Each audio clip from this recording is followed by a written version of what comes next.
চঞ্চল চৌধুরীর দর্শক নন্দিত সিনেমা হাওয়াতে বেশ প্রশংসিত হয়েছিলেন অভিনেত্রী নাজিফা তুষি। তবে হাওয়া সিনেমা মুক্তির পর তেমন একটা জ্বলে উঠতে পারেননি তিনি। এবার শোনা গেল ঢাকাই সিনেমার সুপারস্টার শাকিব খানের প্রতিষ্ঠানে যুক্ত হয়েছেন হাওয়া খ্যাত অভিনেত্রী। এর আগে শোনা গিয়েছিল শাকিবের কোম্পানি হারল্যান্ডের ব্র্যান্ড অ্যাম্বাসেডর হিসেবে যুক্ত হয়েছেন তিশা। এবার নতুন খবর দিয়ে যুক্ত হলেন আরেক অভিনেত্রী নাজিফা তুষি। রিমার্ক হারল্যান্ডের শুভেচ্ছা দূত হিসেবে যুক্ত হয়েছেন তিনি। এর আগে রিমার্কের বিভিন্ন কর্মকাণ্ডের সঙ্গে যুক্ত হয়েছেন নায়ক শাকিব খান, ক্রিকেটার সাকিব আল হাসান, চিত্রনায়িকা পরিমণি, অপু বিশ্বাস, বিদ্যা সিনহা মিম, নুসরাত ফারিয়া, সাবিলা নূর ও চিত্রনায়ক ইমন।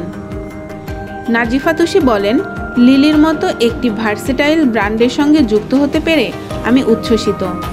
এখন থেকে লিলির বিভিন্ন বিজ্ঞাপন ও অন্যান্য প্রমোশনাল কার্যক্রমে আমাকে দেখতে পাবেন ভক্তরা। শাকিব খান প্রসঙ্গে নাজিফা জানান, আমি রিমার্ক হারল্যান্ডের শুভেচ্ছাদূত হিসেবে যুক্ত হয়েছি, কিন্তু শাকিব ভাইয়ের সঙ্গে এ বিষয়ে আমার কোনো কথা হয়নি, এমনকি ওনার সঙ্গে আমার কখনো দেখাও হয়নি। আর কাজ নিয়ে অনেকে অনেক কথা বলছেন, কিন্তু এসবের কোনো সত্যতা নেই।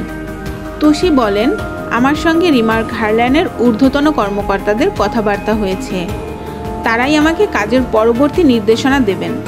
তবে প্রতিষ্ঠান বিষয়ক কোনো কাজ পরবর্তীতে শাকিব খানের সঙ্গে হবে কি না তা এই মুহূর্তে আমি বলতে পারছি না। জানা গেছে তুষির হাতে বেশ কয়েকটি কাজ রয়েছে, তবে সেই সব কাজ নিয়ে তিনি আনুষ্ঠানিক ঘোষণা দেবেন খুব শিগগির।